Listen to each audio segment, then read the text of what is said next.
ချီးမွမ်းကြရအောင်ပါမယ်အာမင်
you alone are worthy,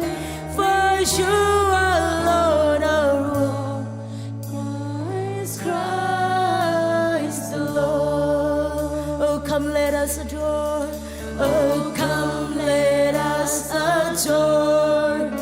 Oh, come let us adore Him. Oh, come let us adore Him, Christ the Lord. Now to come. Oh, come let us adore Him. Oh, come let us adore. Oh, come let us adore Him, Christ the Lord. 침원부양 차이단도 비야. Oh, come let us adore. Oh, come let us adore. Oh, come let us adore Him, Christ the Lord. Sing along, Chamerico, Gueputain, Pia. Oh, come let us adore. Oh, come, Chimoma. Oh, come let us adore Him, Christ the Lord. Oh, come let us adore. Oh, come let us adore. Oh, come let us adore Him, Christ the Lord. Amen. Hallelujah. Hallelujah. Amen. Amen. Oh, Chimon Buyan take down the beer. Go Buyan take down the beer. Oh, sing it on Jim and a Grogu Chimon Barepa. Oh, dear, Sharara. Hallelujah.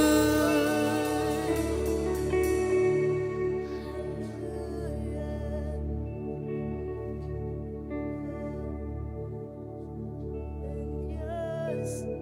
is the kingdom, yours is the power, yours is the glory forever. Amen. And yours is the kingdom, yours is the power, yours is the glory forever. Amen. And yours is the kingdom, is the power, is the glory forever. And yours is the kingdom, yours is the power, yours is the glory forever. Amen. And yours, amen, is the kingdom, yours, amen, is the power, yours, amen, is the glory forever. Amen. And yours, amen, is the kingdom, yours, amen, is the power, yours is the glory forever. Amen. And yours is the kingdom, yours, amen, is the power, yours, amen, is the glory forever. Amen. And yours,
is the kingdom yours,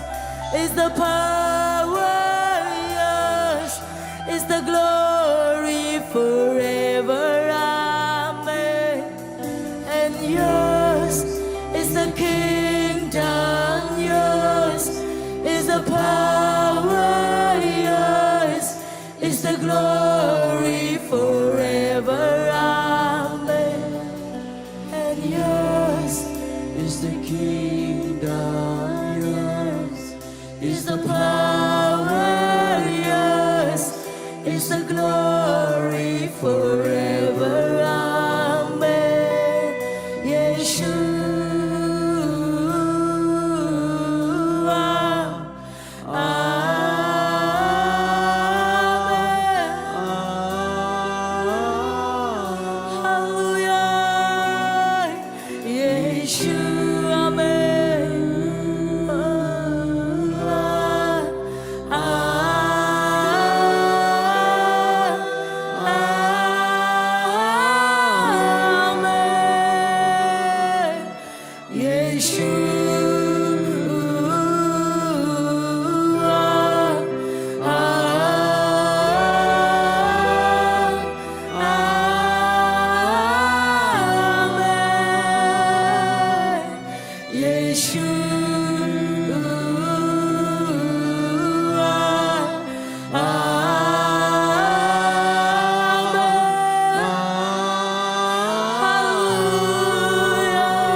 Chimambuyan Titan do Paya,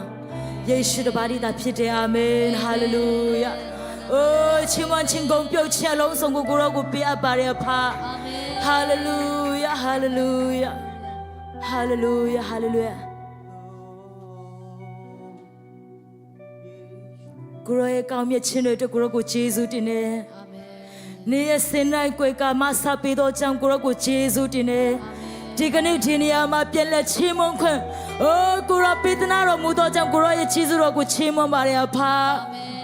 chimon chingong pyo chen long song ku kura ku pe a bare pha jan shi ni ti do chain nai long song do ma le kura tu pa shi ro mu ba sele asga pyo ro mu ba ta tmyaw si dan ku sele tu thi ro mu ba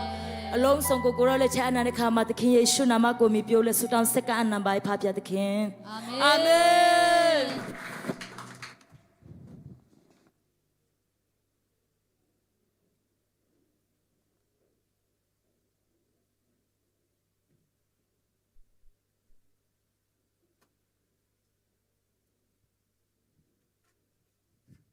Hello, hello. Hello, Merry Christmas, ba. Merry Christmas. Okay. Go be a make sure you pure like ba. Merry Christmas, ba. Okay. Merry Christmas, ba. Don't let you go tap your like ba. Ma pyong ti de tu le tui ye. Okay. Okay. Merry Christmas. Okay. ဖယားရှင်ရန်ကောင်းမြတ်တယ်နော်ကျမတို့2025ခုနှစ်နောက်ဆုံးရဲ့လကိုရောက်ရှိလာခဲ့ပြီဖြစ်တယ်ကျမတို့ကိုဖယားရှင်ကတစ်နှစ်ပြီးတစ်နှစ်တစ်ရက်ပြီးတစ်ရက်ပို့ဆောင်ပေးရနော်ကျမတို့ဒီ2025မှာအများကြီးပဲတွေ့ကြုံခဲ့ကြမှာပဲဒီကလူတွေလည်း ကောင်းတာရောဆိုးတာရောဘဝအတက်ကွေ့ချိုးကွေ့တွေအများကြီးပဲနော်ကြုံရတယ်စုံရတယ်ပျော်စရာတွေလည်းရှိတယ်လို့ဝမ်းနည်းစရာဝမ်းသာစရာတွေအများကြီးရှိတယ်ဒါပေမဲ့ဒီခက်ခဲတဲ့အရာတွေဖြစ်ဖြစ်ဝမ်းမြောက်စရာဝမ်းသာစရာပဲဖြစ်ဖြစ်ဖခင်ရှင်အတူပါရှိပေးတယ်ဟာလေလုယာကျမတို့ဖခင်ရှင်ရဲ့ကျေးဇူးတော်ကြောင့်ကျမတို့ဒီနေရာမှာထိုင်ပြီးတော့လေဖခင်ရှင်ရဲ့ကောင်းမြတ်ခြင်းကိုဒီမှာဟာလေလုယာဖခင်ရှင်ရန်ကောင်းမြတ်တယ်နော်โอเคအားလုံးပဲ Merry Christmas ပါခဏလေးနော်ကျွန်မရင်ထဲမှာစကားတစ်ခုအရန်ပေါ်လာလို့ဒီမှာလေဒီကနေ့လေတင်မလွတ်မြောက်နိုင်ဘူးလို့ထင်တဲ့နေရာအပြစ်နွန်ထဲမှာတခုခုကဆွဲထားတဲ့အရာဆွဲထားတာပဲဖြစ်ဖြစ်ပေါ့နော်ကိုငါဒီကနေယုံထွက်နိုင်တော့မှာမဟုတ်ဘူးငါလွတ်မြောက်နိုင်တော့မှာမဟုတ်ပါဘူးလေဖခင်သခင်ကငါ့ကိုတနာရောတနာပါမလားဆိုပြီးတော့စိတ်ထဲမှာခံစားနေရတဲ့သူရှိလို့ရှင်လေတင့်ရဲ့အပြစ်ကိုလွတ်ပေးဖို့ထိုဖခင်ရှင်ကဒီကနေ့မှာဖွားမြင်ခဲ့ပြီပဲဖြစ်တယ်ဟာလေလုယာတင့်ရဲ့အပြစ်ကိုလွတ်ပေးမှာဖြစ်တယ်ဟာလေလုယာတင့်ကိုအယံချစ်တဲ့ဖခင်ဖြစ်တယ်အာမင်အာမင်ဒါပေမဲ့လေယုံကြည်တဲ့သူပဲယုံကြည်လက်ခံတဲ့သူပဲအဲ့ဒီကယ်တင်ခြင်းကိုရမှာနော်တိလားတင်းဟာတင်းဘလောက်ပဲမီယိုးဖလာခရစ်ယာန်ယုံကြည်သူဖြစ်နေပါစေအဲ့ဒီထာဝရဘုရားအဲ့ဒီအသက်ရှင်တဲ့ထာဝရဘုရားကိုလက်မခံဘူးဆိုလို့ရှင်လေတင်ကယ်တင်ခြင်းမရဘူးနော်စိတ်မကောင်းစရာပဲအဲ့တော့ဒီကနေ့ကျွန်မမေးခွန်းတစ်ခုပြန်မေးချင်တယ်ပေါ့နော်ကိုပြန်ဆန်းစစ်ဖို့ပြန်ဆန်းစစ်ပါကိုငါတကယ်အဲ့ဒီယေရှုခရစ်တော်ကိုစိတ်ထဲကနေပဲသိတာလားအုံနှုတ်ထဲကနေပဲသိတာလားတကယ်ပဲငါလုံသားထဲမှာငါခေါ်ဖိတ်ပြီးပြီလားဆိုတာကိုပြန်ဆန်းစစ်ဖို့ဒီကနေ့ဒီမှာရှိတဲ့သူအရောက်ချင်းစီတိုင်းကိုတိုက်တွန်းချင်ပါတယ်အားလုံးပဲ Merry Christmas ပါတစ်ဖက်ပြန်လဲပြီးတော့ Okay so ဒီနေ့ဒီမြန်မာအစီအစဉ်ဇက်စီရဲ့မြန်မာအစီအစဉ်မှာပထမဆုံးအကြိမ်လာရောက်ပါဝင်ပါတယ်ဆိုတဲ့သူများရှိခဲ့တယ်ဆိုလို့ရှိရင်ကျေးဇူးပြုရှိတဲ့နေရာမှာလက်ကလေးထောင်ပေးလို့ရမလားမသိရှိခဲ့မလားโอเคမရှိဘူးเนาะမရှိဘူးဆိုလို့ရှိရင်ဒါကျမတို့လာနေကြပဲเนาะအဲဆိုကိုဂုံပြုတ်တဲ့အနေနဲ့လက်ခုပ်တီးကြရအောင်โอเค soဒီနေ့ကျမတို့ကိုတရားဒေသနာနဲ့ဝိညာဉ်ခွန်အားအစာကျွေးမဲ့သူကတော့ကျမတို့ရဲ့ဆရာမချောလေးဆရာမကျင်နူပဲဖြစ်ပါတယ်သူကိုဆရာမကျေးဇူးပြုရမသိရပေးပါကျမတို့လက်ခုပ်တီးပြီးတော့ဂုဏ်ပြုရအောင်ကျေးဇူးတင်ပါတယ်ပြန်ထိုင်လို့ရပါပြီခုတခါတည်းမှာပဲပေါ့နော်ကျမတို့ဖခင်ရှင်ရဲ့ကောင်းမြတ်ခြင်းတွေဆက်ကြွကြော်ရအောင်โอเคဖခင်ရှင်အရန်ကောင်းမြတ်တာဖြစ်တယ်ဆိုတော့ကျမတို့ဖခင်ရှင်ရဲ့ကောင်းမြတ်ခြင်းကိုကြွေးကြော်ကြမယ်ဖခင်ရှင်အရန်ကောင်းမြတ်တယ်လူငယ်ဆန်းဆန်းโอเค1 2 3ဖခင်ရှင်အရန်ကောင်းမြတ်တယ်ဖခင်ရှင်အရန်ကောင်းမြတ်တယ်ဖခင်ရှင်အရန်ကောင်းမြတ်တယ်ဟာလေလုယာအာမင်ဆိုတော့ကျမတို့ပေကန်ချင်းဘက်ကိုသွားရအောင်ကျမတို့ဒီကနေ့ဖျားပေးထားတဲ့ဥစ္စာတွေထဲကဖျားသခင်ကိုပြန်လဲပြီးတော့ပေးကမ်းရမှာဖြစ်တဲ့အတွက်စေတနာရှိသလောက်ပေးရအောင်အလူငွေစုတောင်းပေးဖို့ဥဆောင်ပြီးကိုခေါ်ချင်တယ်ပြီးတော့အလူငွေကောက်ခံမဲ့သူတွေရောအလူငွေကောက်ခံနေတဲ့အချိန်မှာဂုဏ်တော်တခြင်းအဖြစ်တည်ဆိုမဲ့နောက်တွန်းကိုလည်းတခါတည်းဖိတ်ခေါ်ပါတယ်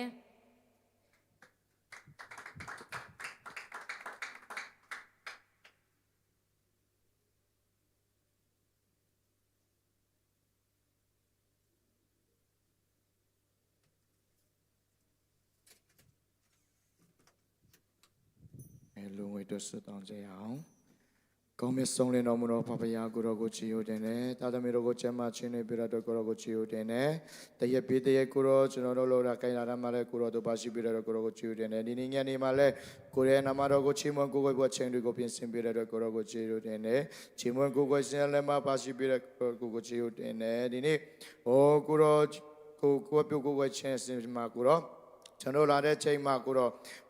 ခန္ဓာစိတ်ဝိညာဉ်မှာကပဲတဲ့ကိုတော့ပြည့်တဲ့ကောင်းခြင်းများတဲ့မှာကိုတော့ရဲ့နိုင်ငံတော်ကျွတ်အနေငယ်တော့လူဝင်မြောက်ကိုရည်ဆောင်ပါတယ်ကိုတော့ဒီလူတော်ဝင်မြောက်ကိုတော့တုံးပြတဲ့နေရာမှာကိုတော့ရဲ့နိုင်ငံတော်ကျေပြန့်စေဖို့ကိုတော့ရဲ့ဘုန်းတော်ထင်ရှားစေဖို့အတုံးပြတော်မူပါကောင်းချီးပေးတော်မူပါပြေကံတော်တို့အရောက်ချင်းစေတိုင်းမှာလဲကိုတော့အလောက်ရကြရတိုင်းမှာသူအထူးကောင်းခြင်းများဖြစ်စေတော်မူပါယေရှုနာမကိုမြင်ပြရဆုတောင်းအနန္တမှာဖဖတဲ့ခင်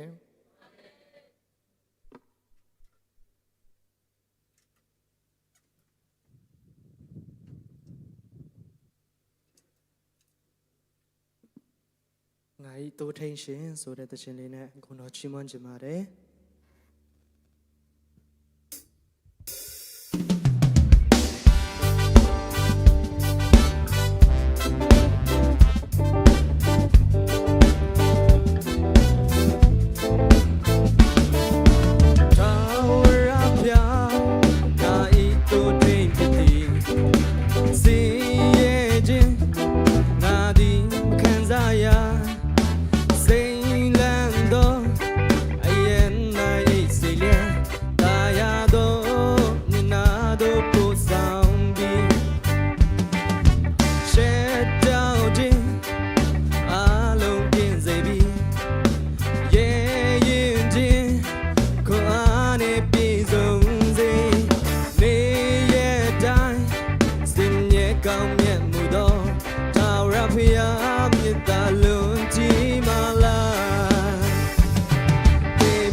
ဖြတ်ရှင်ကောင်းချီးပေးပါစေ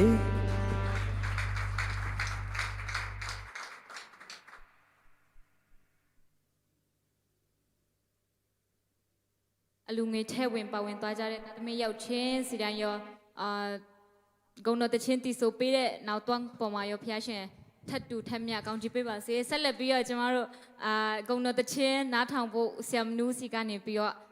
ဆက်လက်ပြီးတော့နားထောင်ကြရအောင်လို့ယေရှုနာမ၌ဖိတ်ခေါ်ချင်ပါတယ်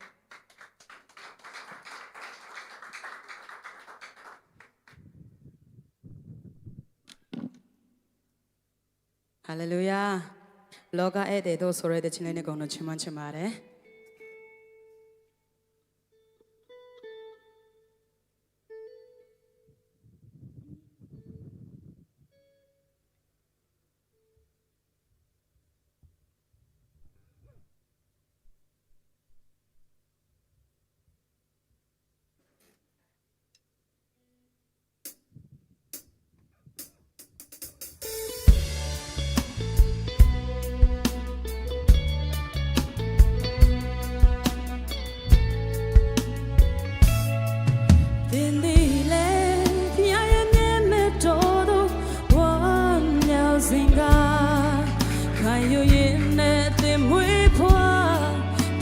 ခဏတွေ့ရောက်လာသူတင်တီတော့လော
နာသူရောက်စီတဲ့ပေါ်ဖျက်ရှင်ကောင်းချီးပေးပါစေ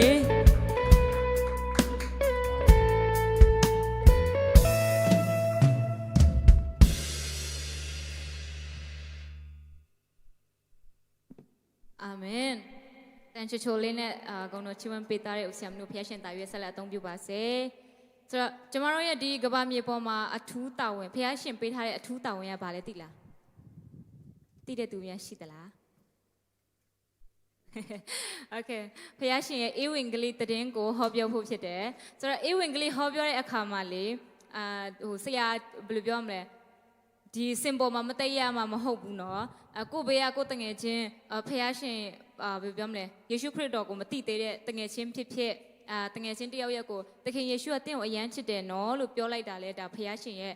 တည်င်းကောင်းကိုဝေမျှတာဖြစ်တယ်လို့ဒီမှာဒီကနေပြီးတော့ပြောပြချင်ပါတယ်လို့ဆက်လက်ပြီးတော့ကျမတို့ညီမငယ်ကင်တို့တငယ်ချင်းအဖွဲ့ကနေပြီးတော့အကားနဲ့ဖြောဖြေသွားမှာဖြစ်ပါတယ်ယေရှုနာမ၌ဖိတ်ခေါ်ချင်ပါတယ်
London, if you know there's no other name higher than Jesus, somebody make some.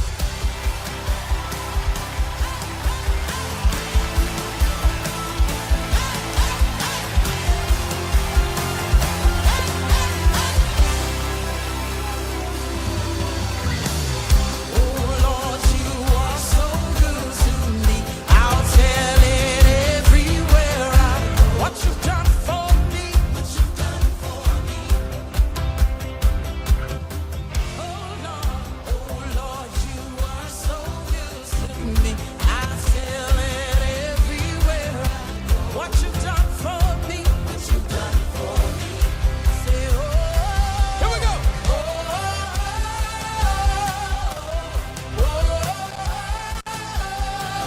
We bless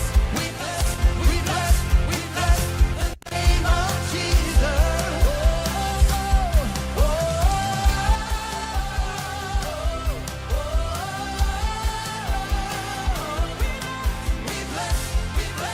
We bless the name of Jesus. Everybody clap your hands.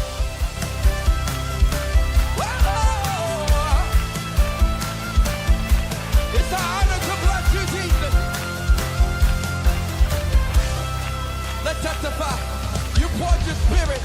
You poured your spirit over me. Your word concerning me is true.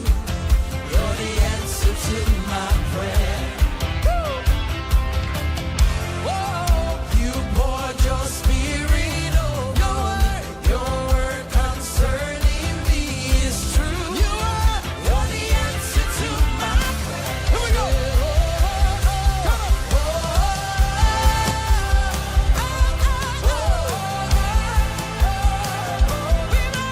We bless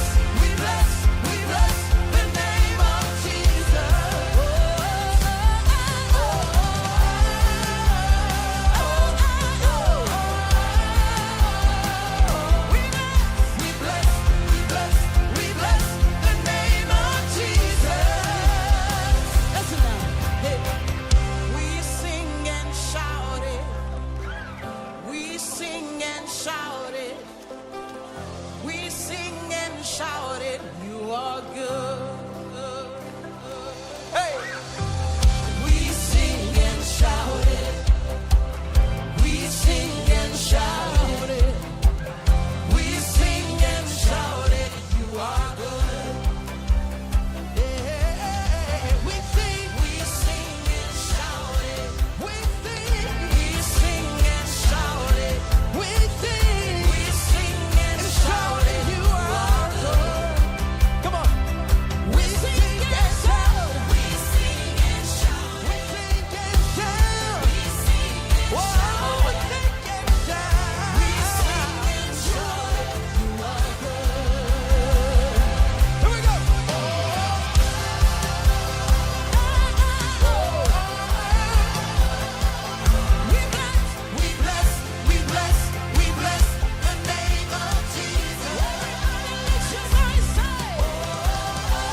ဝိုးအရမ်းမိုက်တယ်နော်ညီ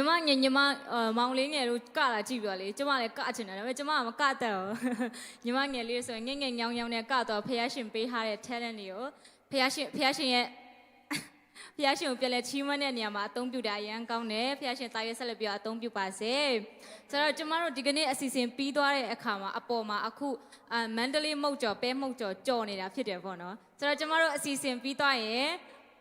ဒီမှာဘိုက်စားတဲ့သူတွေလုံးဝ buffet အကျော်စားလို့ရတာဖြစ်တယ်ဟာလေလုယာအကျော်မစားခင်ကျမတို့ဝိညာဉ်ခွန်အားဝိညာဉ်အစာအရင်ဖြည့်ကြရအောင်အာမင်အာမင်ဟာလေလုယာကျမတို့ကိုဒီနေ့ဝိညာဉ်ခွန်အားပေးမဲ့ဆရာမကျင်နုကိုဖိတ်ခေါ်ချင်တာဖြစ်တယ်အားလုံးပဲမတည့်ရပြီးတော့ဆရာမကိုကြိုဆိုကြရအောင်ကျေးဇူးတင်တယ်ရောက်တိုင်းပြန်ထိုင်လို့ရပါပြီဒီကနေ့ကျမတို့အချိန်ကြာတယ်ဆိုရင်လည်းစိတ်ပူစရာမလိုဘူးပေါ့နော်ဟုတ်လားမလို့လဲဆိုလို့ရှိရင်စားတောက်လဲ special ပြင်ဆင်ထားတယ်ဆိုတော့ပေါ့နော်ဓမ္မစာရကနေလာကြော်ဖို့ရန်အတွက်တကယ်ခေါ်ဖိတ်ထားတာဖြစ်တယ် special ပေါ့နော်အကျော်စရာဒီနေ့တကယ်ပဲဝမ်းသာတယ်ကျမတို့ဒီ2025ခုရဲ့ပေါ့နော်ခရစ်စမတ်မြန်မာအစီအစဉ်ရဲ့ခရစ်စမတ်နေ့ဖြစ်တယ်ဒီကနေ့ဟာဆိုလို့ရှိရင်နောက်ပတ်ဆိုရင်ဒီခရစ်စမတ်နဲ့ပတ်သက်ပြီးတော့ကျမတို့တိတ်ပြီးတော့မပြောတော့ဘူးပေါ့နော်။ဘာဖြစ်လို့လဲဆိုလို့ရှိရင်25ကျော်ပြီဆိုလို့ရှိရင်ကျမတို့နှစ်တစ်ကိုကြိုဆိုတော့မယ်။အဲ့ဒီအတွက်ကြောင့်ကျမတို့ကတိတ်မပြောတော့ဘူး။ဒါပေမဲ့ဒီနေ့မှာကျမတို့ရဲ့ပိုစတာမှာရှိတဲ့အတိုင်းပေါ့နော်။ကျမတို့ရဲ့ခေါင်းစဉ်ကဘာလဲဆိုလို့ရှိရင်လူသားတိုင်းကျွဲဝမ်းမြောက်ဖွယ်ရာတည်င်းကောင်းပေါ့နော်။လူသားတိုင်းဆိုတဲ့အခါမှာကျမတို့အားလုံးပါဝင်တာဖြစ်တယ်။အာမင်။ကျမဒီနေ့အထူးခံစားတာပါလဲဆိုလို့ရှိရင်ကျမတို့ဒီကနေ့ဖျားเจ้าကိုရောက်ရှိလာခြင်းကပေါ့နော်အချင်းနှစ်သက်မဟုတ်ဘူးဆိုတာကျမပြောပြချင်တယ်အခုတလို့ဆိုလို့ရှိရင်ကျမတို့ဘယ်လိုလဲအနာတွေဖျားနာခြင်းတွေတအားများတယ်ကျမတို့မိသားစုဆိုလို့ရှိရင်တယောက်ပြီးတယောက်ဖျားတယ်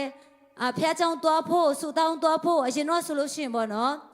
အဲ့လိုမျိုးသွားတဲ့ခါမှာတခါကျရင်ပင်ပန်းတဲ့ခါမှာအိုးတစ်ချိန်လုံးသွားရတာပဲဆိုပြီးတော့တခါကျရင်စိတ်ထဲမှာညှိတွားတဲ့ချိန်တွေရှိတယ်ဒါပေမဲ့အခုတလို့ဆိုလို့ရှိရင်ပေါ့နော်ကျမတို့နေမကောင်းတဲ့ခါမှာမသွားနိုင်တဲ့ခါမှာအရင်ကဖျားချောင်းသွားချင်းကပေါ့နော်ကျမတို့တကယ်ပဲဖျားခင်ကောင်းကြီးကိုခံစားရတာပါလားဆိုပြီးတော့ဖျားခင်ကအထူးပဲပြန်ပြီးတော့ပေါ့နော်သူ့ရဲ့ကျေးဇူးတော်ကိုခံစားစေတာဖြစ်တယ်အဲ့ဒီအတွက်ကြောင့်ဒီမှာရှိတဲ့ရောက်ရှိလာကြတဲ့အရောက်စီတိုင်းလဲဒီနေ့မိတ်ဆွေဟာတကယ်ပဲကောင်းကြီးခံစားရတဲ့သူဖြစ်တဲ့အကြောင်းကျွန်မ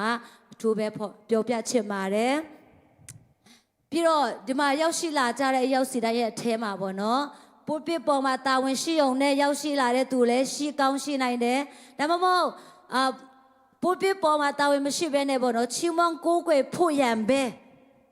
တကယ်ပဲစိတ်နှလုံးသားနဲ့စိတ်ပါစွာနဲ့ရောက်ရှိလာကြတဲ့သူတွေလည်းရှိတယ်ပေါ့နော်ဒီထဲမှာမှပေါ့နော်ကျမတို့ဖျက်ခင်ကိုချီးမွမ်းကိုးကွယ်တဲ့အခါမှာကျမတို့စိတ်နှလုံးကျွင်းမဲ့နဲ့ပေါ့နော်ကျမတို့ဖျက်ခင်ရှာဖွေရန်ဖျက်ခင်တကယ်ပဲအလိုတော်ရှိတာဖြစ်တယ်တခါတလေကျရင်စိတ်မပါဘဲနဲ့လာရတဲ့ချိန်လည်းရှိတယ်ဒါပေမဲ့ဒီနေ့မိတ်ဆွေကျမပြောပြချင်တယ်ဒီနေ့မိတ်ဆွေဖျားเจ้าကိုရောက်ရှိလာခြင်းကဖျက်ခင်ဂျေဇုတော်ကိုထူခံစားရတာဖြစ်တယ်အဲ့ဒီအတွက်ကြောင့်ဂျေဇုတော်ချီးမွမ်းပါအာမင်ဖျက်ခင်ပို့ဆောင်ပေးလို့တာဖျက်ခင်ကျမ်းမာခြင်းပေးလို့တာကျမတို့ကရောက်ရှိနိုင်တာဖြစ်တယ်အဲ့ဒီအတွက်ကြောင့်ဒီမှာရောက်ရှိလာကြတဲ့အရောက်စီတိုင်းဖျက်ရှင်ကောင်းချီးပေးပါစေကျမတရားဟောဖို့ရန်အတွက်အခွင့်ကောင်းကိုပြင်ဆင်ပေးတဲ့ဆရာကိုလည်းကျေးဇူးတင်တယ်ဖျက်ခင်ကိုလည်းတကယ်ပဲကျေးဇူးတင်တယ်ဒီမှာရောက်ရှိလာကြတဲ့ရောက်စီတိုင်းပေါ်မှာလည်းတကယ်ပဲကျေးဇူးတင်တယ်လို့ကျမပြောပြချင်တယ်ကျမရွေးချယ်ထားတဲ့ကျမ်းပိုက်ကတော့ရှင်လုကာခရစ်ဝင်အခန်းကြီးနဲ့အငယ်30ပေါ့နော်ရှင်လုကာခရစ်ဝင်အခန်းကြီးနဲ့အငယ်30ကျမ်းစာပါတယ်ဆိုလို့ရှိရင်လည်းမိတ်ဆွေတို့အနေနဲ့ကျမ်းစာလမ်းပြီးတော့ဖတ်နိုင်ပါတယ်ကျမဖတ်ချင်ပါတယ်ကောင်းကင်တမန်ကလည်းကြောက်ရွံ့ခြင်းမရှိကြနဲ့လူအပေါင်းတို့ဒီအလွန်ဝမ်းမြောက်ဝမ်းသာစရာတည်င်းကိုငါဒီတင်တို့အားကြားပြောရ၏အာမင်ဒီအထဲမှာဘာတွေ့ရလဲဆိုလို့ရှိရင်ဘသူတွေရဲ့အကြောင်းတွေ့ရလဲဆိုလို့ရှိရင်ကောင်းကင်တမန်ပြီးတဲ့အခါမှာတိုးထိန်တွေရဲ့အကြောင်းကိုကျွန်တော်တို့တွေ့နိုင်တာဖြစ်တယ် ကောင်းကင်တမန်တွေနဲ့တိုးထိန်တွေတွေ့တဲ့အခါမှာဘာတွေဖြစ်ပျက်သွားလဲဆိုလို့ရှိရင်ကောင်းကင်တမန်တွေကတိုးထိန်တွေစီမှာပေါ့နော်တရင်ကောင်းကိုသူတို့ကပြောကြတဲ့အခါမှာတိုးထိန်တွေကတကယ်ပဲကြောက်ရွံ့ခြင်းရှိတာဖြစ်တယ်ဖျားခင်ရဲ့ဘုံပေါ့နော်သူတို့ရဲ့ပတ်ဝန်းကျင်မှာဖျားခင်ရဲ့ဘုံထွန်းလင်းတဲ့အခါမှာသူတို့အရင်ကမမြင်ဖို့တဲ့အရာတွေအရင်ကမတွေ့ကြုံဖို့တဲ့အရာတွေသူတို့ရဲ့တက်တာထဲမှာဖြစ်ပျက်တဲ့အခါမှာသူတို့ကဘယ်လိုခံစားလဲဆိုလို့ရှိရင်တကယ်ပဲကြောက်ရွံ့ပြီးတော့သူတို့ကခံစားရတာဖြစ်တယ်။အဲ့ဒီအခါမှာကောင်းကင်တမန်ကဘာပြောလဲဆိုလို့ရှိရင်မကြောက်နဲ့တဲ့။အာမင်။ကျမတို့တက်တာထဲမှာလဲဖျားသခင်ရဲ့ဘုံထွန်းတောက်တဲ့အခါမှာဖျားသခင်ရဲ့တိုးထခြင်းဝိညာဉ်တော်ကျမတို့တက်တာထဲမှာတက်ရောက်တဲ့အခါမှာလဲကျမတို့တစ်ခါတလေကြာရင်ထိတ်လန့်တတ်တယ်ပေါ့နော်။ဒီတိုးထိန်တွေကဲတော့ကျမတို့ကြောက်ရွံ့တတ်တယ်။ဒါပေမဲ့ဒီတိုးထိန်တွေရဲ့တက်တာထဲမှာသူတို့ကကောင်းကင်တမန်ကဘာပြောလဲဆိုလို့ရှိရင်မကြောက်နဲ့လို့ပြောတဲ့အခါမှာသူတို့တကယ်ပဲအဲ့ဒီတည်င်းကောင်းကိုကြားတဲ့အခါမှာသူတို့ရဲ့တက်တာကတကယ်ပဲပြောင်းလဲသွားတာဖြစ်တယ်အဲ့ဒီတည်င်းကောင်းကလူအပေါင်းတို့ဒီအလိုဝမ်းမြောက်ဝမ်းသာစရာတည်င်းဆိုပြီးတော့ကောင်းကင်တမန်တွေကပေါ့နော်တိုးထိန်နေစီမှာသူတို့ပြောကြတဲ့အတိုင်းပဲအဲ့ဒီတိုးထိန်တွေကအဲ့ဒီတည်င်းကောင်းကိုကြားတဲ့အခါမှာသူတို့ရဲ့တက်တာကတကယ်ပဲပြောင်းလဲလာတာဖြစ်တယ်။အာမင်။အဲ့ဒီတည်င်းကဘာလဲဆိုလို့ရှိရင်ယေရှုခရစ်တော်မွေးဖွားတဲ့တည်င်းဖြစ်တဲ့အတွက်ကြောင့်ယေရှုခရစ်တော်ရဲ့တည်င်းကိုသူတို့ကကြားတဲ့အခါမှာသူတို့ရဲ့တက်တာကပြောင်းလဲလာတာဖြစ်တယ်။ဒီနေ့ကျမတို့တက်တာထဲမှာလဲကျမတို့အရင်ကတည်င်းတွေအများကြီးကြားကောင်းကြားနိုင်တယ်ပေါ့နော်။တည်င်းဆိုတဲ့အခါမှာတည်င်းအများကြီးရှိတယ်ကျမတို့ခုချိန်မှာဆိုလို့ရှိရင် US ကဖြစ်ပျက်နေတဲ့တည်င်းတွေမြန်မာနိုင်ငံကဖြစ်ပျက်နေတဲ့တည်င်းတွေမလေးရှားမှာဘာတွေဖြစ်ပျက်နေလဲဆိုပြီးတော့တည်င်းအများကြီးရှိတယ်အဲ့ဒီတည်င်းထဲမှာမှတည်င်းတွေအားလုံးကဝမ်းမြောက်ဖွယ်ရတည်င်းမဟုတ်ဘူးပေါ့နော်တချို့တည်င်းတွေကကျမတို့ကိုထိတ်လန့်စေတယ်ဘယ်လိုထိတ်လန့်စေလဲကျမတို့မြန်မာနိုင်ငံမှာဆိုလို့ရှိရင်ပေါ့နော်စစ်ကြောင်းပြောလိုက်တယ်ဆိုလို့ရှိရင်ကျမတို့တကယ်ပဲထိတ်လန့်ရတယ်ဘာဖြစ်လို့ထိတ်လန့်လဲကျမတို့ရဲ့လူမျိုးတွေကျမတို့ရဲ့အမျိုးတွေအသက်ကိုစသေးရတယ်ပေါ့နော်အပြစ်မရှိတဲ့ကလေးတွေစာငတ်ပြီးတော့အသက်စသေးကြရတယ်အဲ့လိုမျိုးတည်င်းတွေကြားတဲ့ခါမှာကျမတို့တကယ်ပဲထိတ်လန့်တယ်။အိုးဒီတည်င်းမျိုးတွေငါမကြားချင်တော့ဘူးဆိုပြီးတော့ကျမတို့တကယ်ပဲအဲ့လိုမျိုးတည်င်းတွေကြားဖို့ရကျမတို့ထိတ်လန့်တဲ့အချိန်ရှိတယ်။ထို့ကဲ့သို့ပဲကျမတို့တချို့သောတည်င်းတွေဒီမလေးရှားမှာဆိုလို့ရှိရင်ဗာတည်င်းတွေကျမတို့ကြားရလက်ရှိလဲဆိုလို့ရှိရင်operasi ပေါ့နော်တကယ်အဖြစ်ပြက်ပေါ့နော်။အော်ရေရဟိုမှာရှိတယ်ဘူတာမှာရှိတယ်ပနန်းကြရမှာညဈေးမှာဆိုတာကစကျမတို့တည်င်းအမျိုးမျိုးတွေကြားရတယ်။အဲ့ဒီတည်င်းတွေအားလုံးကပေါ့နော်ဝမ်းမြောက်ဖွယ်ရတည်င်းမဟုတ်ဘူး။တချို့သောတည်င်းတွေကတော့တည်င်းကောင်းဖြစ်နိုင်တယ်။ဒါပေမဲ့အားလုံးကပေါ့နော်တည်င်းကောင်းမဟုတ်ဘူး။ဒါပေမဲ့ဒီမှာကောင်းကင်တမန်တွေကတိုးထိန်တွေစီကိုကြားပြောတဲ့တည်င်းကတော့အလွန်ဝမ်းမြောက်ဖွယ်ရာတည်င်းလို့ဒီမှာဖော်ပြထားတာဖြစ်တယ်။အဲ့ဒီအလွန်ဝမ်းမြောက်ဖွယ်ရာတည်င်းကဘယ်သူတွေအတွက်လဲဆိုလို့ရှိရင်လူသားတိုင်းအတွက်လူအပေါင်းတို့အတွက်အာမင်လူအပေါင်းတို့ဆိုတဲ့အခါမှာမိတ်ဆွေလည်းပါဝင်တာဖြစ်တယ်။ကျမလည်းပါဝင်တာဖြစ်တယ်။အာမင်ကျမတို့အားလုံးအတွက်လုံလောက်တာဖြစ်တယ်။ကျမတို့တနည်းအားဖြင့်ပြောမယ်ဆိုလို့ရှိရင်တည်င်းကောင်းဆိုတာကပေါ့နော်ကျမတို့ဆံမွေးဖြေတဲ့အခါမှာလဲဆံမွေးဖြေတဲ့အခါမှာပေါ့နော်ကျမတို့ပထမဆုဒုတိယဆုတတိယဆုဆိုပြီးတော့ကျမတို့လူအနေနဲ့အဆင့်တန်းတွေပေါ့နော်ကျမတို့အဆင့်တွေခွဲထားတယ်ဘာဖြစ်လို့လဲဆိုလို့ရှိရင်တစ်နှစ်လုံးစာတင်တဲ့အခါမှာပေါ့နော်ဘယ်သူတွေကတိုးတက်လဲဘယ်သူတွေကမတိုးတက်ဘူးလဲဆိုတာကျမတို့သိချင်တဲ့အတွက်ကြောင့်ကျမတို့က level အဆင့်ကိုကန့်သက်တယ်ကန့်သက်တဲ့အခါမှာတချို့လူတွေကတကယ်ပဲအဆင့်တက်တယ်ပထမဒုတိယရတယ်အားလုံးကမရဘူးအဲ့ဒီအတွက်ကြောင့်ဆံမင်းပွဲအတွက်စုတွေပါတယ်ကြီးညာတဲ့အခါမှာအားလုံးအတွက်တည်င်းကောင်းမဟုတ်ဘူးတချို့တွေအတွက်တည်င်းကောင်းဖြစ်နိုင်တယ်ပေါ့နော်အားလုံးအတွက်တည်င်းကောင်းမဟုတ်ဘူးတိဆောက်ဆရာဒါမှမဟုတ်ငါစူးစမ်းရအောင်မယ်ဆိုတဲ့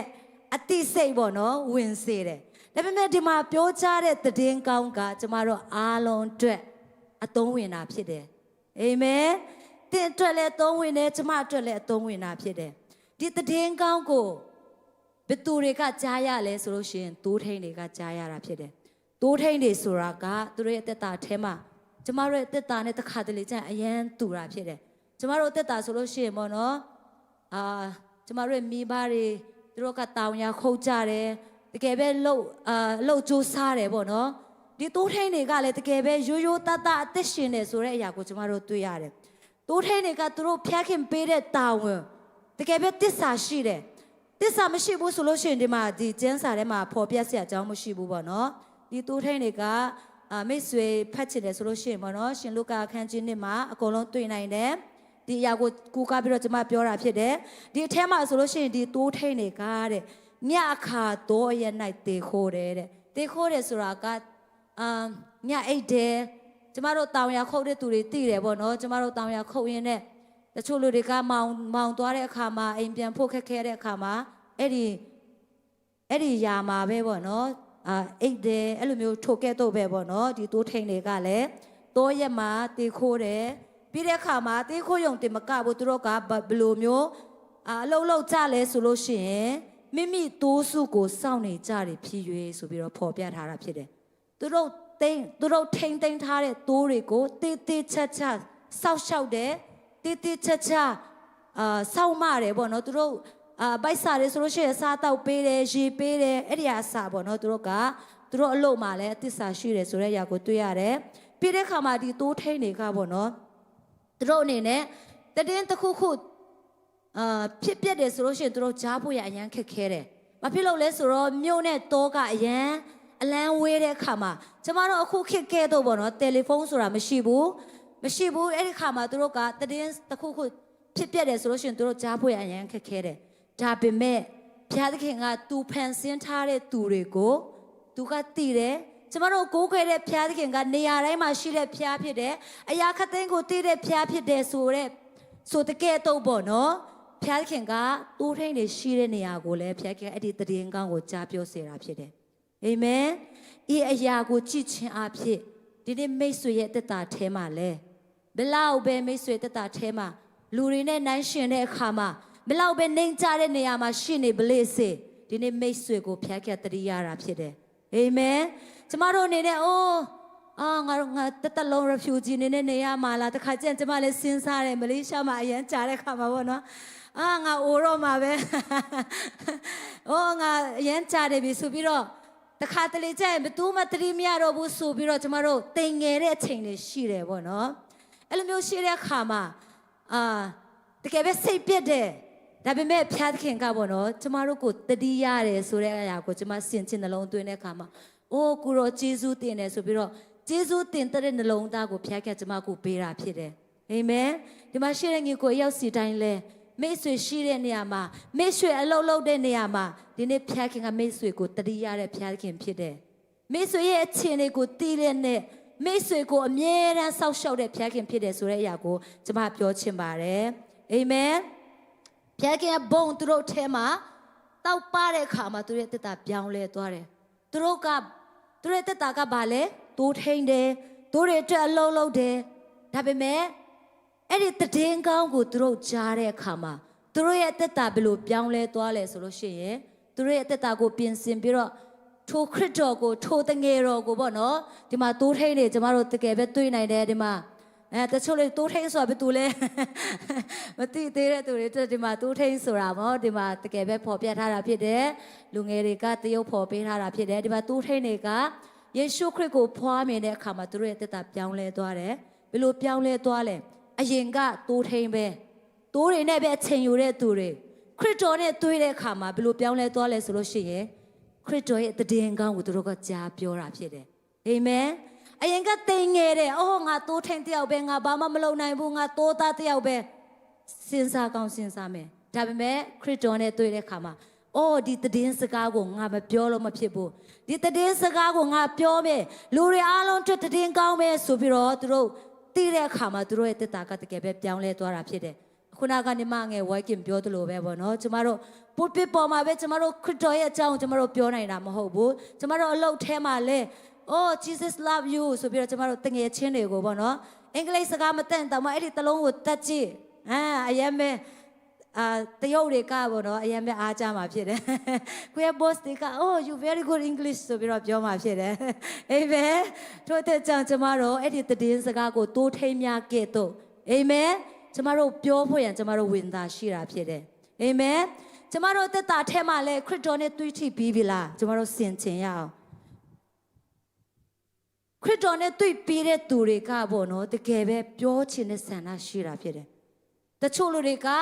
အော်ငါအဲ့ဒီဧဝံဂေလိတရားကိုငါမပြောနိုင်ဘူးဒါပေမဲ့ငါဆုတောင်းတတ်တယ်ဆိုပြီးတော့တချို့တွေကမပြောပေမဲ့ဆုတောင်းပေးတယ်တချို့လူတွေကတော့ဂုဏ်တော်ချီးမွမ်းခြင်းအပြင်လူတွေပြောင်းလဲဖို့ရန်အတွက်အလုပ်လုပ်တယ်အာမင်ကျမတို့ကိုဖျက်ခင်ထားတဲ့နေရာမတူဘူးဒါပေမဲ့ကျမတို့ရဲ့ပန်းတိုင်ကတော့ဘာဖြစ်ဖို့ရန်လိုအပ်တယ်ဆိုလို့ရှိရင်ခရစ်တော်ရဲ့တည်င်းကောင်းဖြစ်ဖို့ရန်လိုအပ်တာဖြစ်တယ်အာမင်ကျမတို့အလုပ်ထဲမှာတော်လကောင်းကျမတို့တတ်နိုင်တလောက်အဲ့ဒီတည်င်းကောင်းကိုတိုးထိန်ခဲ့တော့ကျမတို့ဝေမြဖို့ရန်ကျမခေါ်ပေးချင်ပါတယ်အဲ့ဒီတည်င်းကတော့ကျမတို့အဲ့ဒီတည်င်းကိုကျမတို့ပြောတဲ့အခါမှာပေါ့နော်ဘာတည်င်းလဲဆိုလို့ရှိရင်ယနေ့တွင်ဒါဝိမြို့၌သခင်ခရစ်တော်တည်ဟူသောကယ်တင်တော်ရှင်ကယ်တင်တော်ရှင်နေဖွားမြင်မဲဆိုပြီးတော့တိုးထိန်နေစီကိုကောင်းကင်တမန်ကကြွေးကြော်တာဖြစ်တယ်အဲ့ဒီအချိန်မှာအဲ့ဒီဂျူးလူမျိုးတွေအေးတိလလူမျိုးတွေကသူတို့ရဲ့တက်တာထဲမှာဘသူကိုမျော်လင့်လဲဆိုလို့ရှိရင်သူတို့နောက်ခံကိုကျမတို့နည်းနည်းပြန်ကြည့်တယ်ဆိုလို့ရှိရင်ပေါ့နော်သူတို့ကတကယ်ပဲကယ်တင်ရှင်ကိုလိုအပ်တာဖြစ်တယ်အဲ့ဒီတိုးထိန်နေစီကိုကောင်းကင်တမန်တွေရောက်လာတဲ့အချိန်ကပေါ့နော်အဲ့ဒီလူအေးတိလလူမျိုးတွေကသူတို့ကရောမအင်ပါယာရဲ့လက်ထဲမှာသူတို့ကနေရတဲ့အချိန်ဖြစ်တယ်အဲ့ဒီအခါမှာသူတို့ကိုကယ်တင်မဲ့ရှင်သူတို့ကတကယ်ပဲမျောလင့်တဲ့အခါမှာအော်ဘယ်ချိန်ပေါ်လာမလဲဘုရားသခင်ကတော့သူတို့ကိုဖော်ပြတယ်ပေါ့နော်ယပရဟိတ်အဖြစ်တော်လကောင်းဘုရားသခင်ကသူတို့ကိုဘုရားခင်ကပေါ့နော်သူတို့ကိုဖော်ပြတဲ့ကျမ်းစာမှာလဲဓမ္မဟောင်းမှာလဲပေါ့နော်အများကြီးဖော်ပြတဲ့အိုင်စာယမှာလဲဟေရှာယကျမ်းထဲမှာလဲအများကြီးကျမတို့တွေ့ရတာဖြစ်တယ်အဲ့လိုမျိုးဘုရားခင်ကအေသီလလူမျိုးတွေကိုဖော်ပြတယ်ဒါပေမဲ့နှစ်တော်များများပေါ့နော်ခရစ်တော်ကမပေါ်ထွေးနိုင်ဘူးကယ်တင်ရှင်ကမပေါ်ထွေးနိုင်တဲ့အခါမှာသူတို့ကဒီတိုင်းပဲနေကြတာဖြစ်တယ်ဒီတိုင်းပဲနေနေတဲ့အချိန်မှာဘုရားခင်ရဲ့အချိန်ရောက်လာတဲ့အခါမှာပေါ့နော်ယေရှုခရစ်ကဖွားမြင်တာဖြစ်တယ်ဟေရှာယအခန်းကြီး25အငယ်9မှာပြောထားလဲဆိုလို့ရှိရင်ဤအရှင်ကငါတို့မျှော်လင့်သောငါတို့၏ဘုရားသခင်သည်ငါတို့ကိုကယ်တင်တော်မူလိမ့်မည်ဤအရှင်ကငါတို့မျှော်လင့်သောထာဝရဘုရားသည်ကယ်တင်တော်မူခြင်းကျေးဇူးကြောင့်ငါတို့သည်ဝမ်းမြောက်ရွှင်လန်းကြကုန်အံ့ဟုဆိုကြ၏အာမင်သူတို့တွေကဘုရားသခင်ကိုမျှော်လင့်တယ်ကယ်တင်တော်အရှင်ကိုသူတို့ကမျှော်လင့်တယ်ဒါပေမဲ့ကယ်တင်တဲ့အရှင်ကဘယ်ချိန်ကြွလာမလဲဆိုတာသူတို့ကမသိဘူးဒါပေမဲ့မျှော်လင့်ကြတယ်ဆိုတဲ့အရာကိုတွေ့ရတယ်အဲ့လိုမျိုးမျှော်လင့်နေတဲ့ချိန်မှာပဲသခင်ယေရှုကဖွားမြင်လာတာဖြစ်တယ်ရှင်လုကာအခန်းကြီး1မှာပေါ့နော်ကျမတို့ကြည့်တဲ့အခါမှာဘသူတွေကမျှော်လင့်သေးလဲဆိုလို့ရှိရင်ဒီထဲမှာအများကြီးရှိတဲ့ထဲကနေပေါ့နော်ကျမတရားရဲ့တက်တာကိုကျမဖော်ပြချင်တယ်ဒီထဲမှာဆိုလို့ရှိရင်ယေရှုကဗိမာန်တော်ထဲမှာစက္ကပ်ချင်းကိုခံယူဖို့ရလာတဲ့အခါမှာပေါ့နော်ဘသူနဲ့တွေ့လဲဆိုလို့ရှိရင်ရှုမောင်အမည်ရှိတဲ့သူတယောက်နဲ့တွေ့တဲ့အခါမှာအဲ့ဒီရှုမောင်ရဲ့တက်တာကိုကျမတို့အရင်ဆုံးကြည့်ရအောင်ပေါ့နော်သူ့ရဲ့တက်တာကဘယ်လိုလူမျိုးလဲဆိုလို့ရှိရင်သူကဖြောင့်မတ်တဲ့သူတရားကိုယိုသေးတော်သူပြီးတဲ့အခါမှာဣတိလအမျိုး၏တက်တာချင်းအကြောင်းကိုမျှော်လင့်တော်သူဖြစ်၏တဲ့သူကလည်းခရစ်တော်ကယ်တင်ရှင်ကိုသူကမျှော်လင့်တယ်။ဘာဖြစ်လို့သူကမျှော်လင့်ရဲလဲဆိုလို့ရှိရင်ကျမကျမ်းစာဆက်ဖတ်တဲ့အခါမှာပေါ့နော်။တန်ရှင်သောဝိညာဉ်တော်သူ့အပေါ်၌တည်တည်ဖြစ်၍ဗျာဒိတ်တော်ကိုရ၏။သူကိုယ်တိုင်ကဗျာဒိတ်တော်ကိုရတယ်။တစ်ချိန်မှာကယ်တင်ရှင်ပေါ်ပေါက်မယ်။အဲ့ဒီကယ်တင်ရှင်ကိုသူကိုယ်တိုင်ပေါ့နော်။မတွေ့မချင်းသူအသက်မသေးဘူး။သူမသေးဘူးဆိုတဲ့ဗျာဒိတ်တော်ကိုသူကခံရတာဖြစ်တယ်။အဲ့လိုမျိုးခံရတဲ့အခါမှာတကယ်ပဲသူ့တက်တာနဲ့သူ့တက်တာထဲမှာအဲ့ဒီကယ်တင်ရှင်ကိုသူကမျော်လင့်တယ်နှစ်ပေါင်းများစွာသူကမျော်လင့်တယ်သူမျော်လင့်တဲ့အတိုင်းပဲဒီရှင်လုကာအခန်းကြီး1မှာပေါ့နော်ယေရှုခရစ်စက္ကန့်နဲ့ဖွင့်ရရောက်လာတဲ့အခါမှာယေရှုခရစ်နဲ့တွေ့တဲ့အခါမှာသူကအဲ့ဒီယေရှုကိုပွေးပိုက်ပြီးတော့ပေါ့နော်ဖခင်စီမှာဂျေဇုတော်ကိုချီးမွမ်းတယ်ဆိုတဲ့အရာကိုတွေ့ရတယ်။အရာကိုချစ်ခြင်းအဖြစ်ဣသရေလလူတွေကဂျူးလူမျိုးတွေကသူတို့ရဲ့တက်တာထဲမှာကယ်တင်ရှင်ကိုတကယ်ပဲလိုအပ်တာဖြစ်တယ်။အဲ့ဒီကယ်တင်ရှင်ကိုပေါ့နော်ကယ်တင်ရှင်ကတကယ်ပဲဖွားမြင်လာပြီ ဒါပေမဲ့လူတိုင်းကမတွေ့မြင်သေးဘူးဘာဖြစ်လို့လဲဆိုလို့ရှိရင်လူတွေကဝိညာဉ်မျက်စိကန်းတဲ့အခါမှာမသိသေးဘူးပေါ့နော်ဒါပေမဲ့ဝိညာဉ်တော်ရဲ့အတူပါရှိခြင်းကိုခံစားရတယ်ရှုမောင်နေတဲ့ကတော့သူကတကယ်ပဲအော်ဒါကတကယ်တည်ရှိဖြစ်တယ်ဆိုတဲ့အကြောင်းကိုသူကသိရှိတဲ့အခါမှာသူကဖျက်ခင်စမှာဂျေဇုတော်ချီးမွမ်းတယ်တိုးထိန်တွေကလည်းသူတို့တက်တာထဲမှာမျောလင်းတဲ့အရှင်ကိုသူတို့မျောလင်းတဲ့အတိုင်းကောင်းကင်တမန်ကပေါ်ထွန်းတဲ့အခါမှာတကယ်ပဲယုံကြည်လက်ခံတယ်ရိုးရိုးသားသားနဲ့နေတဲ့အခါမှာပေါ့နော်သူတို့ကယုံကြည်လက်ခံတယ်တကယ်ပဲဟုတ်တယ်ကျမတို့တက်တာထဲမှာလဲတကယ်ပဲငါပညာရှိတယ်ငါလုံနိုင်တယ်ငါတတ်နိုင်တယ်ဆိုတော့မရာတွေပေါ့နော်ကျမတို့တက်တာထဲမှာပေါ်ထွက်တဲ့အခါမှာကျမတို့ကဲတင်ရှင်ကိုကျမတို့လက်ခံဖို့ရအရန်ခက်ခဲတယ်ဒါပေမဲ့အိုးငါဘာမှမဟုတ်ပါလားဆိုပြီးတော့ပေါ့နော်ကျမတို့အသက်တာကိုစက္ကကြည့်ဖျက်ခင်ရဲ့တိုးထီခြင်းဖျားသခင်ရဲ့ကောင်းမြတ်ခြင်းကြောင့်ကျမတို့အသက်တာထဲမှာတကယ်ပဲခံစားရမှာဖြစ်တယ်အာမင်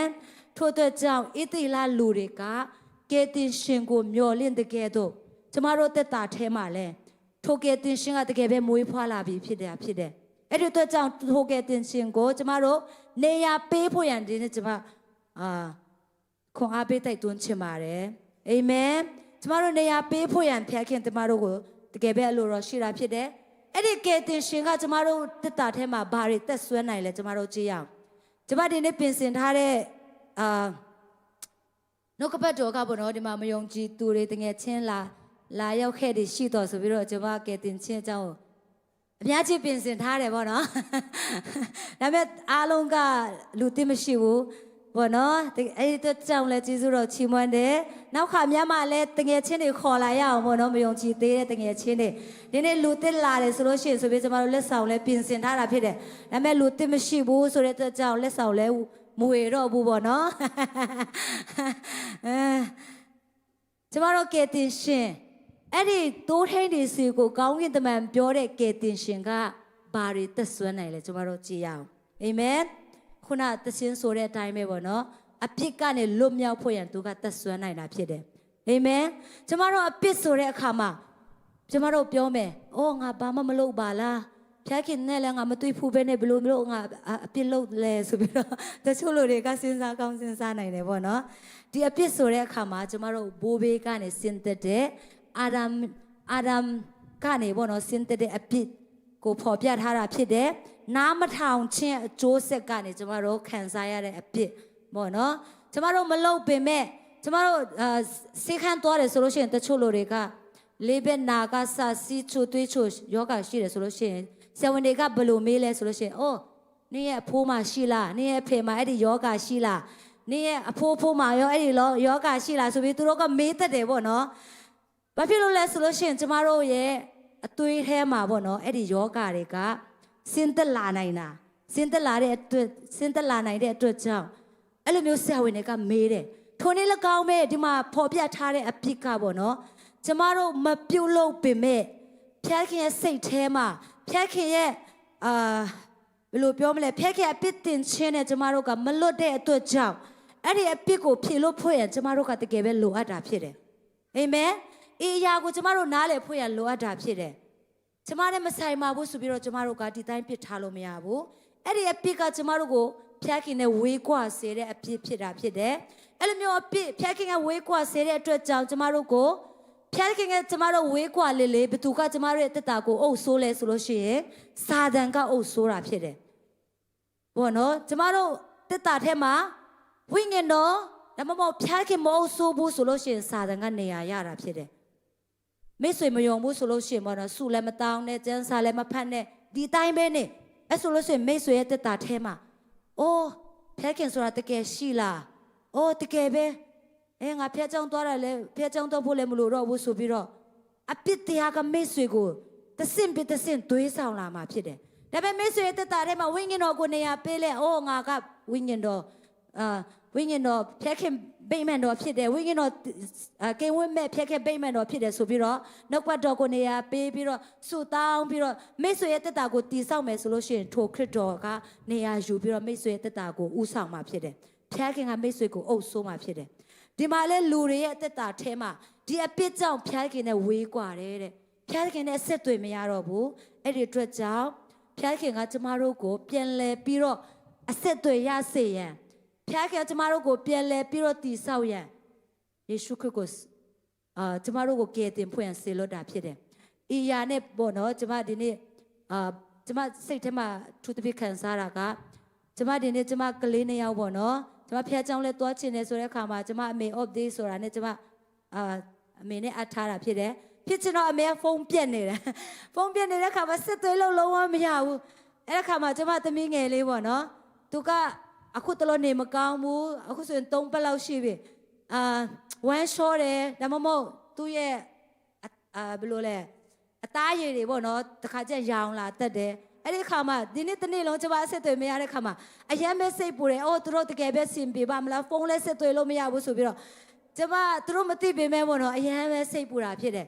အဲ့ဒီခါမှာကျမစိတ်ထဲမှာဘာဝင်လာလဲဆိုလို့ရှိရင်အိုးဖျက်ခင်လဲထိုးနေလကောင်းပဲသူနဲ့ကျမတို့အဆက်အသွယ်မလုပ်တော့ဘူးဆိုရင်ဖျက်ခင်ကတကယ်ပဲကျမတို့ကိုစိတ်ပူမှာပဲဆိုပြီးတော့ကျမကအဲ့ဒီຢာနဲ့အဲ့ဒီຢာအဖြစ်ပေါ့နော်တကယ်ပဲဖျက်ခင်မေတ္တာကိုဖျက်ခင်တဲ့အစစ်တွေလှုပ်ချင်းကဘလောက်တန်မိုးရှိလဲဆိုတဲ့ຢာကိုကျမတကယ်ပဲခံစားရတာဖြစ်တယ်ကျမစိတ်ထဲမှာတော့သိတယ်အမေနဲ့နေတာဆိုတော့ကောင်းကောင်းစိတ်ချရတယ်ဆိုပြီးတော့ကျမသိတယ်ဒါပေမဲ့အစစ်တွေမရတဲ့ခါမှာစိတ်ထဲမှာလုံးဝမကောင်းဘူးပေါ့နော်ခုနဝှရှစ်မှာလည်းသူတို့ချက်ချင်းမရောက်လာတဲ့ခါမှာနေမကောင်းဘူးလားဘာဖြစ်လဲဆိုပြီးတော့ကျမလည်းစိတ်ပူတယ်ပေါ့နော်အဲ့ဒီနေ့ကောင်းမဲ့ကျမတို့တက်တာထဲမှာဖျက်ခင်နဲ့ကျမတို့အပိကအစစ်တွေပေါ့နော်အစစ်တွေမလို့ဘယ်လိုလဲအစစ်တွေပြစ်စေတဲ့အခါမှာပေါ့နော်ဖျက်ခင်ကျမတို့ကိုဘယ်လောက်အစစ်တွေလှုပ်ချင်မလဲပေါ့နော်အစစ်တွေလှုပ်ချင်တဲ့အခါမှာဖျက်ခင်ကကျမတို့နဲ့အစစ်တွေရဖို့ရန်ခရစ်တော်ကိုဆေလွတ်တာဖြစ်တယ်တယ်လီဖုန်းကဲ့သို့ပေါ့နော်တယ်လီဖုန်းကကျမတို့အစစ်တွေရဖို့ရန်ပြုလုပ်တဲ့ကဲ့သို့ဒီနေ့ယေရှုခရစ်တော်ကလည်းကျမတို့ဖျားခင်နဲ့ပြန်လဲပြီးတော့တင်မြတ်ဖို့ရန်ကျမတို့အပြစ်ကနေဖြေလို့ဖို့ရန်ဖျားခင်နဲ့ပြန်လဲစကားပြောဖို့ရန်ခရစ်တော်ကကျမတို့တို့လှုပ်ဆောင်တာဖြစ်တယ်အာမင်တကယ်လို့အဲ့ဒီဖုန်းကိုကျမတို့ကလက်မခံတော့ဘူးဆိုလို့ရှိရင်ကျမတို့အဆက်အသွယ်တကယ်ပဲပြတ်မှာဖြစ်တယ်ထိုနည်း၎င်းပဲဒီနေ့ကျမတို့ကိုအဆက်အသွယ်ပြုလုပ်ပေးတဲ့ခရစ်တော်ကိုကျမတို့လက်မခံဘူးဆိုလို့ရှိရင်ကျမတို့ကိုဖန်ဆင်းတဲ့ဘုရားသခင်နဲ့လည်းကျမတို့အဆက်အသွယ်ပြတ်မှာဖြစ်တယ်အဲ့ဒီအတွက်ကြောင့်ကျမတို့ဘုရားခင်နဲ့အစစ်တွေလှုပ်ချင်တယ်ဆိုလို့ရှိရင်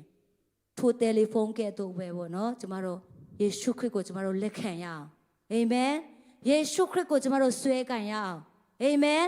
ယေရှုခရစ်ကိုကျမတို့ဒီကနေ့နေရာပေးဖို့ရန်တကယ်ပဲလိုအပ်တာဖြစ်တယ်ဆလံအခန်းကြီး30နဲ့ငယ်1နဲ့2မှာဆိုလို့ရှိရင်အပြစ်မလွတ်ခြင်းဒုစရိုက်အပြစ်ကိုဖုံးအုပ်ခြင်းတို့ရောက်တော်သူတွေမင်္ဂလာရှိ၏ထာဝရဘုရားပြစ်တင်တော်မူခြင်းနဲ့လို့၍လက်စားသောစိတ်သဘောနဲ့ကင်းစင်တော်သူတွေမင်္ဂလာရှိ၏အာမင်ဒီကျမ်းပိုက်ကဆရာကတခါတည်းကြံပေါ့နော်ကျမတို့ Bible Study မှာရွေးချယ်ထားတဲ့ကျမ်းပိုက်ဖြစ်တယ်အရင်ကတော့ကျမလုံးဝနားမလည်ဘူးဒါပေမဲ့ကျမ study လုပ်တဲ့ခါမှာတကယ်ပဲနားလေတယ်တကယ်ပဲခွန်အားရတာဖြစ်တယ်ဒီမှာဆိုလို့ရှိရင်ထာဝရဘုရားပြစ်တင်တော်မူခြင်းနဲ့လွတ်၍အာမင်ဤအရာလောက်အရေးကြီးတဲ့အရာမရှိဘူးပေါ့နော်ဤအရာကိုကျမတို့နားလေတော့ဆိုလို့ရှိရင်ကျမတို့တက်တာထဲမှာအိုးဘုရားခင်အပြစ်တင်ခြင်းနဲ့လွတ်ခြင်းဆိုတာ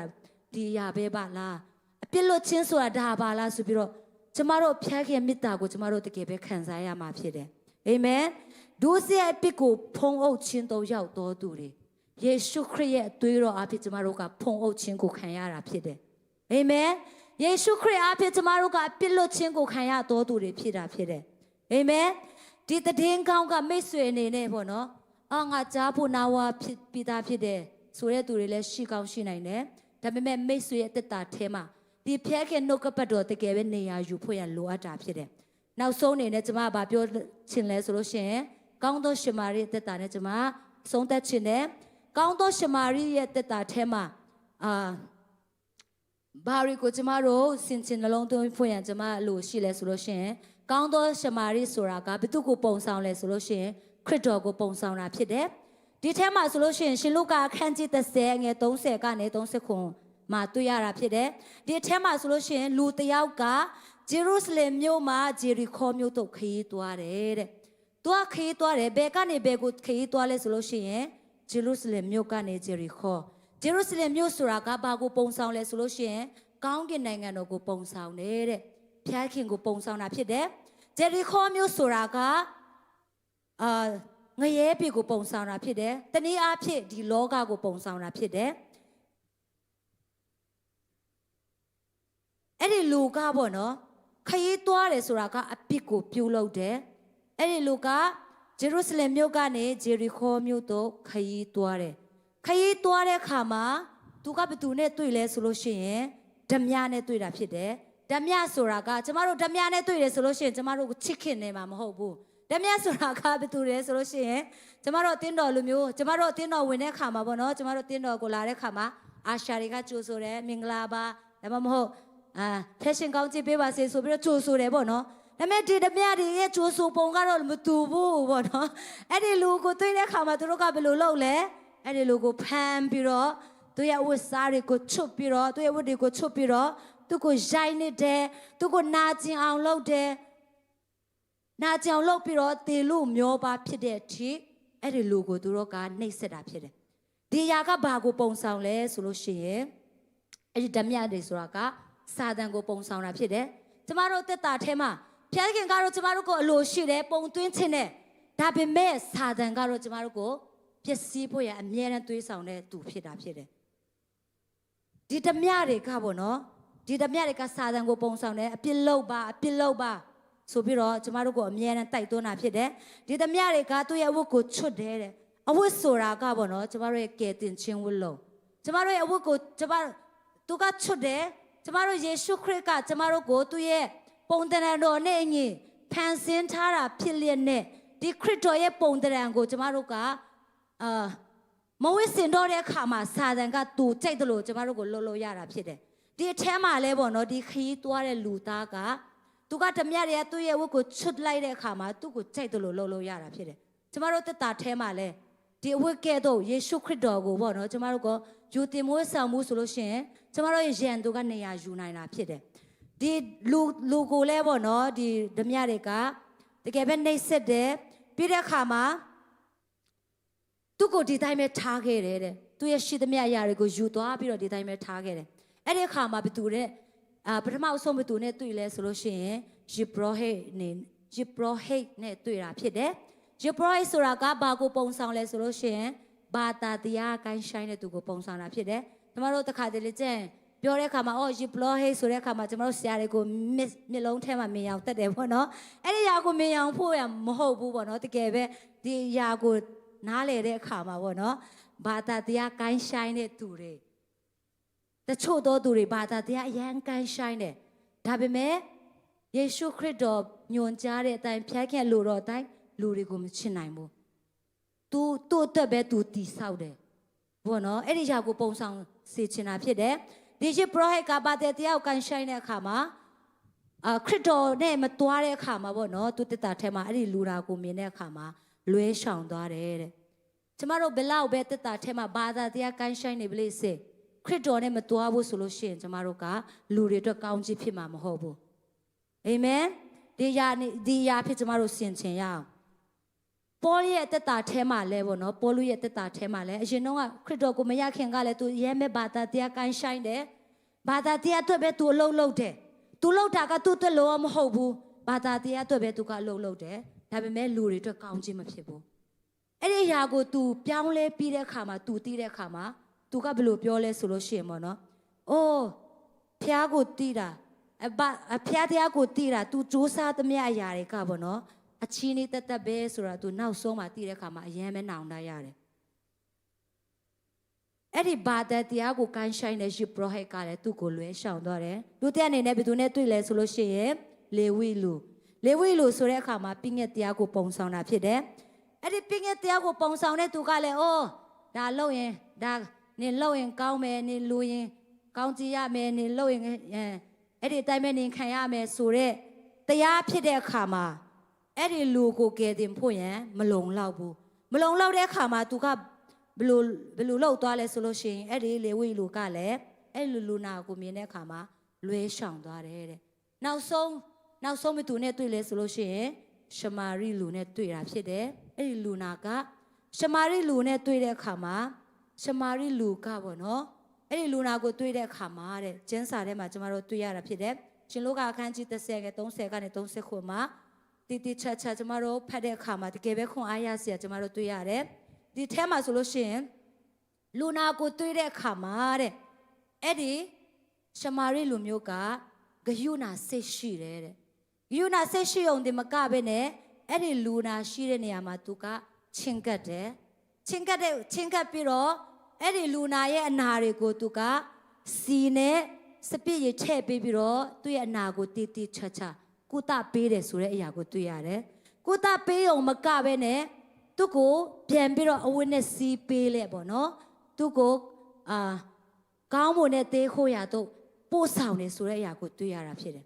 ဒီရှမာရိလူဆိုတာကဘယ်သူကိုပုံဆောင်လဲဆိုလို့ရှိရင်ယေရှုခရစ်တော်ကိုပုံဆောင်တာဖြစ်တယ်ရှမာရိလူမျိုးဆိုတာကဂျူးလူမျိုးနဲ့တပါးမျိုးသားတွေပေါ့နော်ကျမတို့အခုစကားနဲ့ပြောမယ်ဆိုလို့ရှိရင်ကပြားကျမတို့အဲမှာလည်းရှိတယ်ပေါ့နော်ဗမာနဲ့ဇုံမင်း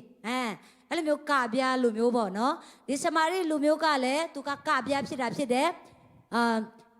ဣတေလာဂျူးတွေဘယ်လိုလဲတပါးမျိုးသားနဲ့ဂျူရလူမျိုးဆက်ပြီးတော့ဖြစ်လာတဲ့လူမျိုးဖြစ်တာဖြစ်တယ်ယေရှုခရစ်ကလည်းပေါ့နော်ဘာဖြစ်လို့ယေရှုခရစ်တော်ပုံဆောင်လဲလို့ကျွန်မပြောချင်လဲဆိုလို့ရှိရင်ယေရှုခရစ်ကလည်းဖျားဇာတိကိုခံယူတယ်လူဇာတိကိုခံယူတဲ့ဖျားဖြစ်တဲ့အတွက်ကြောင့်ဒီရှမာရိလူမျိုးကိုသူကပုံဆောင်တာဖြစ်တယ်အာမင်ရှင်လုကာခန်းကြီး19ငယ်30မှာဆိုလို့ရှိရင်ဗာပြောထားလဲဆိုလို့ရှိရင်လူသားတွေပျောက်တော့သူတို့ကိုရှာဖို့ရန်လာရေးလို့ရေးထားတာဖြစ်တယ်လူသားဆိုတဲ့အခါမှာယေရှုခရစ်တော်ကိုပြောတာဖြစ်တယ်ယေရှုခရစ်တော်ကပျောက်ဆုံးနေတဲ့သူတွေကိုဘောနော်မကယ်တင်နိုင်တဲ့သူတွေကယ်တင်ဖို့ရန်ကြွလာတာဖြစ်တယ်ဒီလမ်းမှာလဲနေတဲ့လူနာကလည်းသူ့ကိုယ်သူမကယ်တင်နိုင်တော့ဘူးသူ့ကိုယ်သူနလန်မထူနိုင်တော့ဘူးသူ့ကိုယ်သူဆေးလည်းမကူတာနိုင်တော့ဘူးအဲ့ဒီအချိန်မှာရှမာရိလူကကယ်တင်တကယ်တော့ကျမတို့ကိုလည်းပေါ့နော်ကျမတို့အပြစ်ထဲမှာဖြတ်ခင်တတ်မှတ်ထားတဲ့အပြစ်ထဲမှာကျမတို့နွန်တဲ့အခါမှာပေါ့နော်ကျမတို့မကယ်တင်နိုင်ဘူးအဲ့လိုမျိုးအခြေအနေဖြစ်တဲ့အခါမှာကျမတို့ကိုကယ်တင်ဖို့ရန်အာမင်ယေရှုခရစ်တော်ကကျမတို့အတွက်လှုပ်ဆောင်ပေးတာဖြစ်တယ်အာမင်ဒီအရာကိုကျမတို့ကလက်ခံဖို့ရန်ဒီကနေ့ကျမဖော်ပြချင်ပါတယ်အာမင်အဲ့ဒီရှမာရိလူမျိုးကအဲ့ဒီလူနာကိုစီနဲ့စပြည့်ရထည့်ပေးတယ်ဆိုတဲ့အရာကလည်းတကယ်ပဲအတိတ်ပဲရှိတာဖြစ်တယ်စီဆိုတဲ့အခါမှာပေါ့နော်တန်ရှင်တော်ဝိညာဉ်တော်ကိုပုံဆောင်တာဖြစ်တယ်စပြည့်ရဆိုတာကတော့ကျမတို့ပွဲတော်မှာကျမတို့အမြဲတမ်းသုံးဆောင်တဲ့အခါမှာကျမတို့သိတယ်ပေါ့နော်ယေရှုခရစ်တော်ရဲ့အသွေးတော်ကိုပုံဆောင်တာဖြစ်တယ်စပြည့်နဲ့စီနဲ့စပြည့်ရကိုထည့်ပေးပြီးတော့သူကအဲ့ဒီအနာကိုကုသပေးတယ်ဆိုတဲ့အခါမှာကျမတို့ရဲ့ပြစ်တွေအားလုံးကိုယေရှုခရစ်တော်ရဲ့သွေးတော်အဖြစ်ဆေးကြောပေးတာဖြစ်တယ်ဆေးကြောပေးပြီးတော့အဲ့ဒီစီနဲ့လိမ့်လက်ပေါ့နော်ကျမတို့ရဲ့ရှမာရိလူမျိုးကပေါ့နော်ရှမာရိလူမျိုးကအဲ့ဒီလူကိုကုသပေးတဲ့ကဲဆိုကျမတို့အသက်တာကိုလည်းခရစ်တော်ကထိုနည်း၎င်းပဲကျမတို့ကိုကုသပေးတာဖြစ်တယ်ကျမတို့ရဲ့ပြစ်တွေအားလုံးကိုဆေးကြောပေးတယ်ဆေးကြောပေးပြီးတော့ကျမတို့ကိုဝိညာဉ်တော်နဲ့တစိတ်ခတ်တာဖြစ်တယ်ဝိညာဉ်တော်ကျမတို့တက်တာထဲမှာတက်ရောက်တဲ့အခါမှာကျမတို့ကဘယ်လိုခံစားလဲ။အိုးငါအပြစ်ရှိတော့သူပါလားဆိုပြီးတော့ကျမတို့အပြစ်ရှိကြောင်းပေါ့နော်။ကျမတို့အပြစ်ရှိကြောင်းကိုဝိညာဉ်တော်ကကျမတို့ကိုဖော်ပြတာဖြစ်တယ်။မိတ်ဆွေရဲ့တက်တာထဲမှာကိုပြစ်ဆုံးတယ်ဆိုပြီးတော့မိတ်ဆွေတက်တာထဲမှာခံစားရတယ်ဆိုလို့ရှိရင်အဲ့ဒီစီဆိုတဲ့ဝိညာဉ်တော်ကမိတ်ဆွေတက်တာထဲမှာတကယ်ပဲလိုအပ်တာဖြစ်တယ်။အဲ့ဒီစီကိုကျမတို့အဲ့ဒီစီကကျမတို့တက်တာထဲမှာတက်ရောက်တဲ့အခါမှာပေါ့နော်အဲ့ဒီဝိညာဉ်တော်ကကျမတို့ရဲ့အပြစ်ကိုဖော်ပြတယ်တဲ့အပြစ်ကိုဖော်ပြတဲ့အခါမှာဘသူရဲ့စိတ်တော်နဲ့တွေ့လဲဆိုလို့ရှိရင်ဖျားခင်ရဲ့စိတ်တော်နဲ့ကျမတို့ကတူထိနိုင်တာဖြစ်တယ်အာမင်ဖျားခင်ရှိမှကျမတို့နှိမ်ချလေးအပြစ်ကိုဖော်ပြလေးအိုးကိုတော့တာလင်ထိုက်တဲ့ကျမကမထိုက်တန်ပါဘူးဆိုပြီးတော့ကျမတို့ဖျားခင်ရှိမှကျမတို့နှိမ်ချလေးဖျားခင်ရဲ့စိတ်တော်နဲ့ကျမတို့တွေ့နိုင်မှာဖြစ်ရတယ်အာမင်မမစကားလည်းကုန်ခါနေပါပြီအဲ့ဒီအတွက်ကြောင့်ကျမတို့ယေရှုခရစ်တော်ကိုကျမတို့ယုံကြည်လက်ခံဖို့ရန်ကျမတို့လိုအပ်တာဖြစ်တယ်အာမင်ဒီရှမာရိလူမျိုးကအဲ့ဒီလူသားကိုကယ်တင်ခြင်းအကြောင်းကိုကျမတို့စင်ချင်နှလုံးသွင်းရင်းနဲ့ကျမတို့တက်တာထဲမှာလဲခရစ်တော်ရဲ့ကယ်တင်ခြင်းကိုကျမတို့တကယ်ပဲခံစားရမှာဖြစ်တယ်အာမင်မေဆွေတက်တာထဲမှာငါလုံးဝနားမလည်နိုင်ဘူးဖခင်ကဘလို့ကဲတင်တာလဲအဲ့ဒီတရင်ကောင်းကငါအတွက်လိုအပ်လားဆိုပြီးတော့တွေးနေတဲ့သူတွေလည်းဒီနေ့ကျမအတိတ်ဖက် ခွန်အားပေးတိုက်တွန်းခြင်းနဲ့ကျမတို့အားလုံးအတွက်လူသားတိုင်းအတွက်အဲ့ဒီတည်င်းကောင်းကလုံလောက်တာဖြစ်တယ်အာမင်ကျမတို့တခါတလေကျင့်စဉ်းစားတယ်အိုးငါကမထိုက်တန်ဘူးအော်ငါကအပြစ်တွေဒီလောက်လှုပ်ထားတာငါတကယ်ပဲထိုက်တန်ပါမလားဆိုပြီးတော့ကျမတို့စဉ်းစားတတ်တယ်ပေါ့နော်အဲ့လိုမျိုးစဉ်းစားတဲ့သူတွေတခါကျကျမတို့ဆင်းရဲခြင်းအဖြစ်လဲပေါ့နော်ကျမတို့လူကြားလဲမတိုးချင်တဲ့သူတွေတချို့ရှိတယ်ပေါ့နော်ဒါပေမဲ့တိုးထိန်တွေကယေရှုနဲ့တိုးထိန်တွေကယေရှုရဲ့တည်င်းကိုကြားတဲ့အခါမှာသူတို့ရဲ့အသက်တာပြောင်းလဲတဲ့ကဲ့သို့ကျမတို့ရဲ့အသက်တာထဲမှာလဲခရစ်တော်ရဲ့တည်င်းကိုကြားပြီးတော့နေရာပေးတဲ့အခါမှာလဲကျမတို့ရဲ့အသက်တာကတကယ်ပဲပြောင်းလဲလာမှာဖြစ်တယ်အာမင်ကျမဆိုရင်အရင်တော့အမြဲတမ်းစဉ်းစားတယ်အော်ငါတို့မိဘမဲ့ပါလားဆိုပြီးတော့ဗောနော်အရင်တိမ်ငယ်တက်တယ်တချို့မိဘရှိတဲ့သူတွေအားချပြီးတော့ဗောနော်ကျမတို့ကတိမ်ငယ်တက်တယ်အဲ့ဒီခါမှာလူကြားတိုးဖို့လဲဘယ်လိုလဲတိမ်ငယ်တယ်မတိုးချင်ဘူးဗောနော်တချို့လူတွေတက်တာထဲမှာလဲခံစားနိုင်တယ်အဲ့လိုမျိုးအလုံးငယ်ပေးဖို့မရှိတဲ့အခါမှာလဲဗောနော်ကျမတို့အဲ့လိုခံစားတတ်တယ်။ငါလူငယ်ငါဖျက်ကြောင်းသွားပြီမဲ့ငါလူငယ်ထည့်ဖို့မှမရှိတာဆိုပြီးတော့အခုမလေးရှားမှာလဲပေါ့နော်ကလေးတွေများကြီးနဲ့နေတဲ့သူတွေလည်းအဲ့လိုခံစားကောင်းခံစားနိုင်တယ်ပေါ့နော်ဒါပေမဲ့မစိုးရိမ်ပါနဲ့အာမင်ဒီနေ့ယေရှုခရစ်နဲ့မိတ်ဆွေထိတွေ့တယ်ဆိုလို့ရှိရင်ပေါ့နော်ဖခင်ကအရာခတ်သိမ်းကိုထောက်ပံ့မှာဖြစ်တယ်အာမင်ကျမတို့ကိုဆင်းရဲခြင်းကနေကယ်တင်ဖို့ရန်ဖခင်ကြွလာတာဖြစ်တယ်သူ့ကိုယုံကြည်ဖို့ပဲဖခင်အလိုတော်ရှိတာဖြစ်တယ်။သူ့ကိုကယ်တင်ပတ်ရှင်ဖြစ်ကျမတို့လက်ခံဖို့ရန်ဖခင်အလိုတော်ရှိတာဖြစ်တယ်။မယုံဘူးဆိုလို့ရှိရင်တော့မိတ်ဆွေတက်တာထဲမှာခရစ်တော်ကိုနေရာပေးကြည့်။ခရစ်တော်ဖခင်နှုတ်ကပတ်တော်ကိုအများကြီးသွင်းဖခင်နဲ့အများကြီးချိန်ယူမိတ်ဆွေတက်တာပြောင်းလဲလာမှာဖြစ်တယ်။မိတ်ဆွေရဲ့ဝတ်စားစီရင်ပုံကစမိတ်ဆွေရဲ့ဖခင်ချီးမွမ်းကိုးကွယ်ခြင်းကစအားလုံးကပြောင်းလဲလာမှာဖြစ်တယ်။အာမင်ဖခင်နဲ့ယဉ်နေတိကျွမ်းလေဖခင်ကိုချီးမွမ်းကိုးကွယ်လေမိတ်ဆွေတက်တာထဲမှာမမြင်ဘူးတဲ့အရာတွေဖခင်ကတွေးမြင်စေမှာဖြစ်တယ်အာမင်ကျမတို့ယုံကြည်ခြင်းနဲ့ရှောက်လန်းတဲ့အခါမှာမမျော်လင့်တဲ့နေရာကနေလည်းကောင်းကြီးရောက်လာနိုင်တာဖြစ်တယ်ကျမတို့ကတော့တခါကျရင်စဉ်းစားတဲ့အိုးအဲ့ဒီနေရာကနေငါလိုချင်လိုက်တာအိုးအဲ့ဒီနေရာကနေလာရင်ကောင်းမှာပဲဆိုပြီးတော့အတင်းတော်ကနေလာရင်ကောင်းမှာပဲဆိုပြီးတော့ကျမတို့မျော်လင့်တတ်ကြတယ်ပေါ့နော်ဒါပေမဲ့ကျမတို့မျော်လင့်ဖို့ရန်ဖခင်ကအလိုတော်ရှိတာဘယ်သူလဲဆိုလို့ရှိရင်ကျမတို့ရဲ့ကယ်တင်ရှင်ကိုမျှော်လင့်ဖွယ်ရန်ဖခင်အလိုတော်ရှိတာဖြစ်တယ်။အဲ့ဒီကယ်တင်ရှင်နဲ့ထိတွေ့တဲ့သူတိုင်းအကုန်လုံးပြောင်းလဲတာဖြစ်တယ်။အာမင်။ထို့အတွက်ကြောင့်မိတ်ဆွေတက်တာထဲမှာတိမ်ငယ်တယ်လို့ခံစားရတယ်ဆိုလို့ရှိရင်ဒီနေ့ကယ်တင်ရှင်နဲ့ထိတွေ့ဖို့ရန်မိတ်ဆွေစက်ကပ်ပါဆူတောင်းပါအနံပါ။အာမင်။ဖခင်ကအထူးပဲအလုပ်လုပ်မှာဖြစ်တယ်။ထို့အတွက်ကြောင့်ဒီကနေ့ကျမတို့ရဲ့ခေါင်းစဉ်အတိုင်းပေါ့နော်လူတိုင်းအတွက်ဝမ်းမြောက်ဖွယ်ရတည်င်းကောင်းဆိုတဲ့ကဲ့သို့အဲ့ဒီတည်င်းကောင်းကမိတ်ဆွေအားလုံးအတွက်ဖြစ်ပါစေအာမင်ကျမတို့လူလောကမှာတစ်ချိန်လုံးအသက်ရှင်မဲ့သူတွေမဟုတ်ဘူးတနေ့ကျရင်တတိယနိုင်ငံတွားချင်တဲ့ကဲ့သို့စရုပ်ထနိုင်ငံမှာလည်းအားလုံးတွားကြမယ်ပေါ့နော်စရုပ်ထနိုင်ငံဆိုတဲ့အခါမှာနှမျိုးရှိတယ်အောက်နဲ့အပေါ်ရှိတယ်ပေါ့နော်ဘယ်လမ်းကိုတွားချင်လဲမိတ်ဆွေရွေးချယ်ပါအာမင်ကျမတို့ဒီနေ့မှာဝင်ရတဲ့တည်င်းကတော့အပေါ်လမ်းကိုသွားဖို့ရန်ဝင်ရတာဖြစ်တယ်ဒါပေမဲ့မိတ်ဆွေအနေနဲ့ဘယ်လမ်းကိုရွေးချယ်မလဲဆိုတော့ကျွန်မမသိချဘူးပေါ့နော်အဲ့ဒီတော့ကြောင့်အားလုံးကိုဖြစ်စေချင်တာကတော့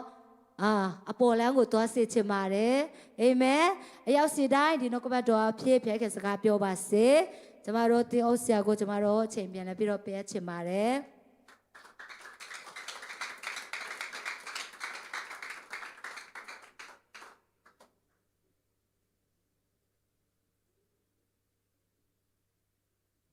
ခွန်အားရကြမလို့ထင်ပါတယ်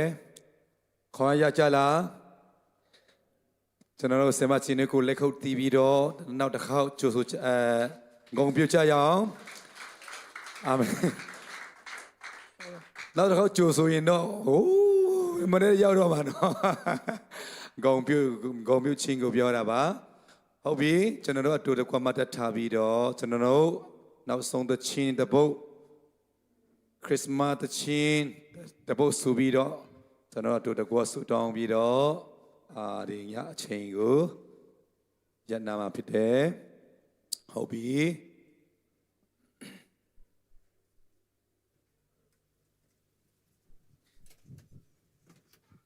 နောက်ပတ်လဲလာခဲ့ပါနောက်ပတ်မှာ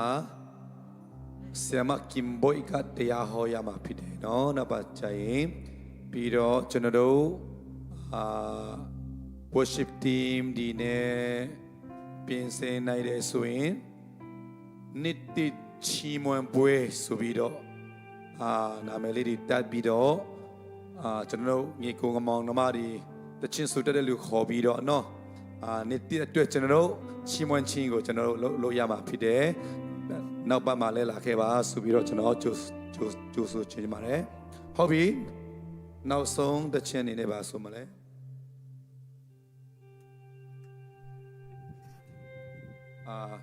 ကျွန်တော်ကေရို singing ဆိုကြရအောင်နော်ကျွန်တော်ကားဖိုးတဲ့လူကေရိုမှာကားဖိုးတဲ့လူလက်ထောင်ကြည့်ပါဦးမရှိဘူးလားကေရို singing ချက်ကားဖိုးတဲ့လူလက်ထောင်ကျွန်တော်ကိုယ်တိုင်ကားတာအဲ့ဒီလောကသားမြောက်ဝဲမြောက်ကြဆိုတဲ့တခြင်းဆိုပြီးတော့နော်ကျွန်တော်အတူတကွကေရို singing ထွက်ကြရအောင်ပြီးတော့အတူတကွဆွတောင်းမယ်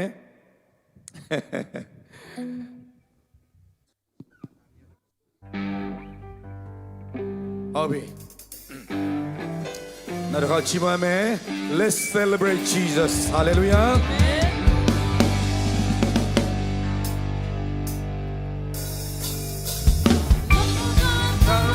ဝမ်းမြောက်ကြလက်ကောက်တီးမယ်လူတွေအားလုံးတဲ့မရှိရဝေးပွားပြီလောကသားများဝမ်းမြောက်ကြလက်ကောက်တီးပြီးရှိမချလူတွေအားလုံးတဲ့မရှိရဝေးပွားပြီ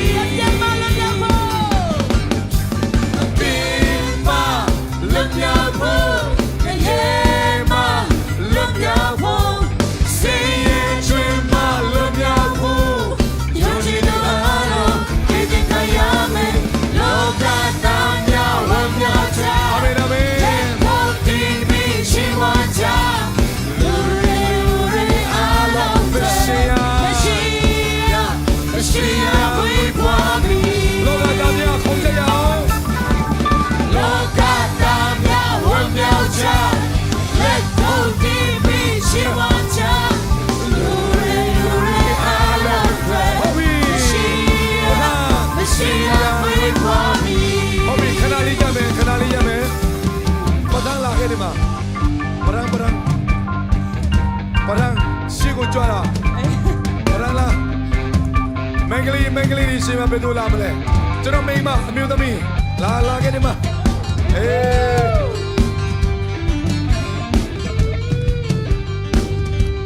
လာဒီမှာဘယ်လိုရှိသေးလဲဒရီမွိ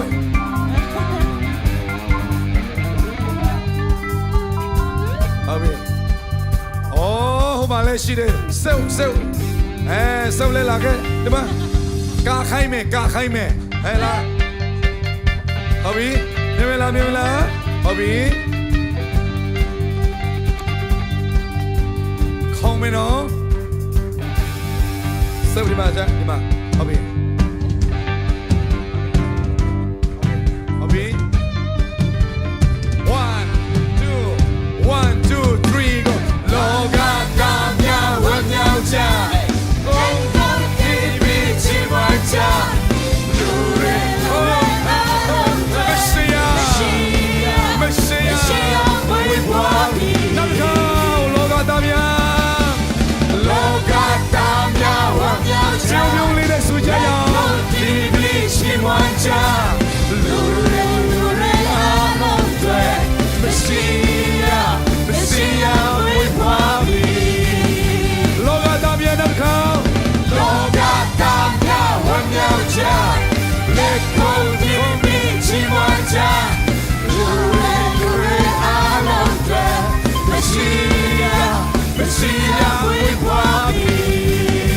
အဘိမာလွတ်မြောက်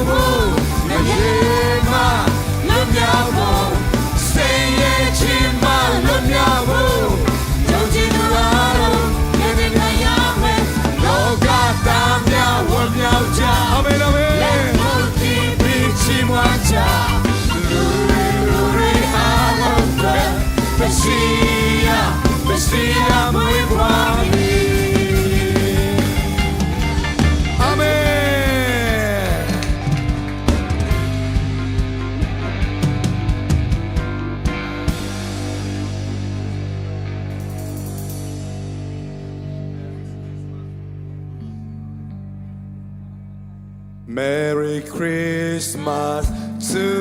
you လက်ခေါ်သေးပါ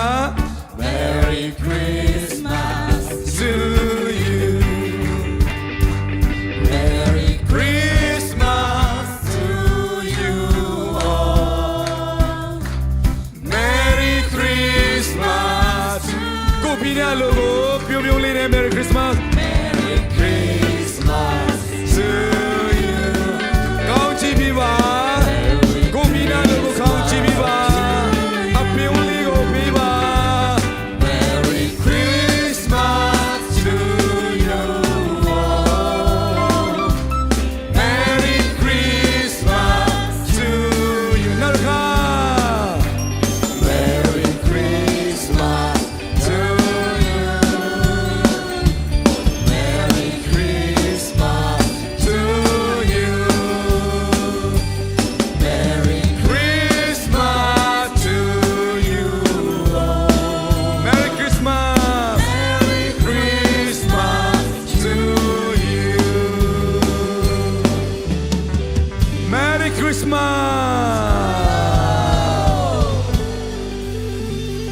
ကိုတန်ကိုဆုတောင်းခိုင်းမယ်နော်အစားတောက်တွေလည်းကြည်ရတော့ချီးမွမ်းပေးပါချီးဆိုတဲ့နဲ့ ဟာလေလုယာကောင်းမြတ်စွာဘုရားတော်ဖပါဤနေ့ညအတွက်ကြည်တော်ချီးမွမ်းပါ၏ဤနေ့ကိုရောရှင်များလောကသားများအားလုံးအတွက်ဝမ်းမြောက်ဖွယ်ရာတရင်ဤနေ့မှာပြန်လည်ပြီးတော့မှအရောက်စီတိုင်းအတ္တတော်ကောင်းခြင်းမင်္ဂလာများကိုပြန်လည်ပြီးတော့မရရှိခံစားရတဲ့ကြောင့်လည်းကြည်တော်ချီးမွမ်းပါ၏အရောက်စီတိုင်းဟာကိုရောရဲ့ကောင်းခြင်းမင်္ဂလာကိုရောရဲ့အလင်းတရားများဖြစ်စေတော့ကြောင့်အိုကိုရောရဲ့တရင်ကောင်းများဖြစ်စေတော့ကြောင့်ကြည်တော်ချီးမွမ်းပါ၏ရှိတဲ့နေရာအရောက်စီတိုင်းကိုရောရဲ့အလင်းတရားများကိုဘလင်းစေနိုင်ဖို့ရန်အတွက်ကိုရောကောင်းခြင်းမင်္ဂလာတည်တပါတုံလောင်းတော်မူပါဒီနေ့ဒီတင်ကလည်းပြီးတော့မှစီဇန်ပေးတဲ့အစားအစာတွေလည်းကြည်တော်ချီးမွမ်းပါ၏ဟိုလှုပ်ဆောင်ပေးတဲ့တာမီအရောက်စီတိုင်းပေါ်ကောတည်တော်ကောင်းခြင်းမင်္ဂလာဖြားဖြားပြန်လည်ပြီးတော့မှကိုရောကောင်းခြင်းခံစားစီအောင်ပါစာသွန်တဲ့အခါမှာဝိညာဉ်ခေါ်အကားခွန်အားဖြစ်စေပါမိကြောင်းတခင်ယေရှုနာမကိုမြည်၍ခြေတော်အပေါင်းတို့ကိုချီးမွမ်းရင်းနဲ့သူတို့ကသုံးဆောင်ပြီးတော့ဒီအစီအစဉ်နဲ့ကိုလက်ဝဲတို့ထူထောင်စက္ကအနံပါပါဗျာရှင်အာမင် ဖျားစိန်ကောင်းချီးပြပါစေ Merry Christmas ဆိုပြီးတော့ကိုပြညာလို့နော် let's swap in of seba ချီးဆိုတဲ့နဲ့နော်မေ Merry Christmas Merry Christmas ဟုတ်ပြီအစားအစာကိုဘယ်လိုစားမလဲဘယ်လိုပြောလို့မလဲ